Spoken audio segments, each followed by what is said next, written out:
What's good, fam? Welcome back to another tutorial. Today we'll be drawing a see-through octagon cube frame in 2-point perspective. Start with the horizon line and center line.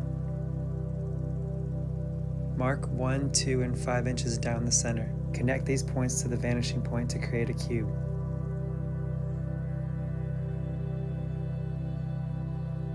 On one face, I will use cross sections to show a method of drawing an octagon in a panel.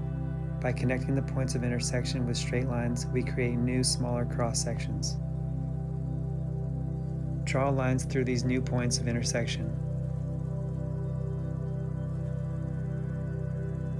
Connect the corners with lines to form an octagon inside the panel.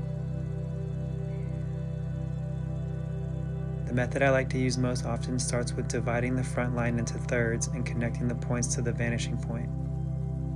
Divide the vanishing line into thirds and draw a hashtag in the panel.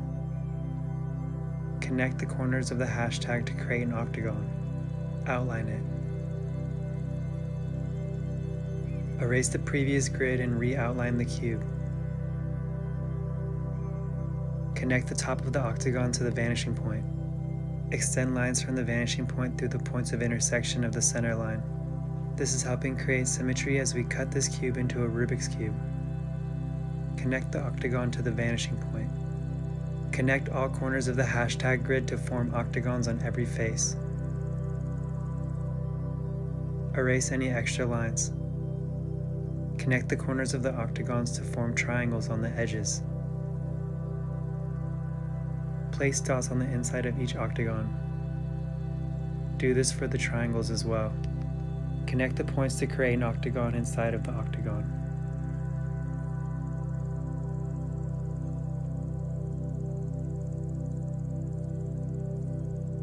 Mark the original corners of the cube. Connect these points using the vanishing points. Draw the vertical inside the frame.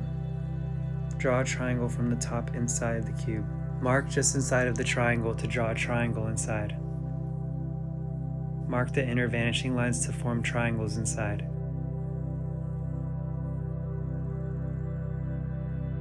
Mark just inside of the triangles to draw triangles inside. Erase extra lines. Outline the remaining segment. Draw a triangle in the last corner of the cube. Draw a triangle inside of it.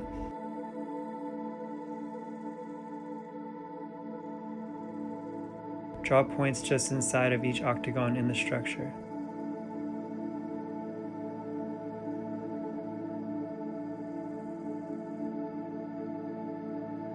Start connecting the dots, keeping lines parallel and equally spaced throughout.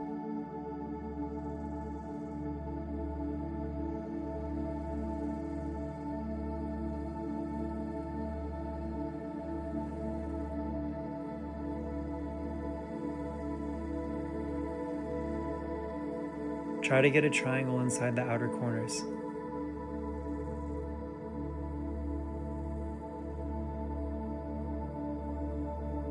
Shade in the left face lightly and the right face dark, leaving the top face white where the light source is. At this point, it got harder to shade and I started to improvise gradients, shading in different directions. Thanks for drawing with me, and I'll see you in the next video.